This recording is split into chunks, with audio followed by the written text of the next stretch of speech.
Hello. Yeah! Srisailam. నిన్న పూర్తి స్థాయిలో parade grounds and tank bund ground report చూశారు. ఎట్లాంటి డెవలప్‌మెంట్స్ జరుగుతున్నాయి? రేపటి కార్యక్రమానికి సంబంధించి ఎలాంటి అప్డేట్స్ ఉన్నాయి మీ దగ్గర?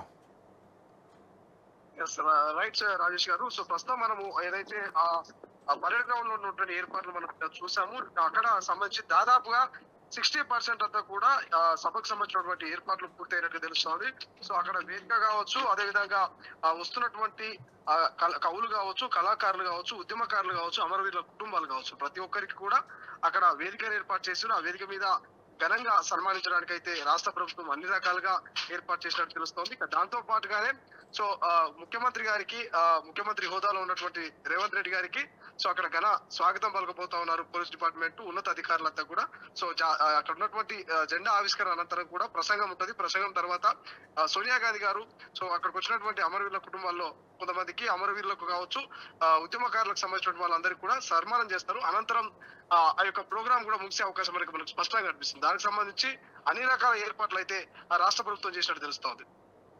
Right. Thank you Srisailam for updates. Hello. Yeah! Srisailam. నిన్న పూర్తి స్థాయిలో parade grounds and tank bund ground report చూశారు. ఎట్లాంటి డెవలప్‌మెంట్స్ జరుగుతున్నాయి? రేపటి కార్యక్రమానికి సంబంధించి ఎలాంటి అప్డేట్స్ ఉన్నాయి మీ దగ్గర? యెస్. రైట్ సార్ రాజేష్ గారు. సో ప్రస్తుతం మనము ఏదైతే ఆ పరేడ్ గ్రౌండ్ లో ఉన్నటువంటి ఏర్పాట్లు మనం చూసాము. అక్కడ సంబంధించి దాదాపుగా 60% అంతా కూడా సభకు సంబంధించినటువంటి ఏర్పాట్లు పూర్తయినట్టు తెలుస్తోంది.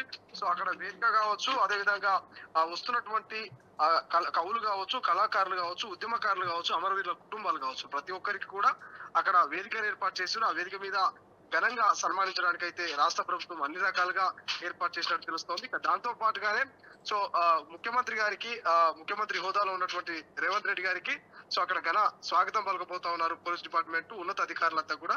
సో అక్కడ ఉన్నటువంటి జెండా ఆవిష్కరణ అనంతరం కూడా ప్రసంగం ఉంటుంది. ప్రసంగం తర్వాత సోనియా గాంధీ గారు సో అక్కడికి వచ్చినటువంటి అమరవీరుల కుటుంబాల్లో కొంతమందికి అమరవీరులకు కావచ్చు, ఉద్యమకారులకు సంబంధించిన వాళ్ళందరికీ కూడా సన్మానం చేస్తారు. అనంతరం ఆ యొక్క ప్రోగ్రామ్ కూడా ముగిసే అవకాశం మనకు స్పష్టంగా కనిపిస్తుంది. దానికి సంబంధించి అన్ని రకాల ఏర్పాట్లు అయితే రాష్ట్ర ప్రభుత్వం చేసినట్టు తెలుస్తోంది.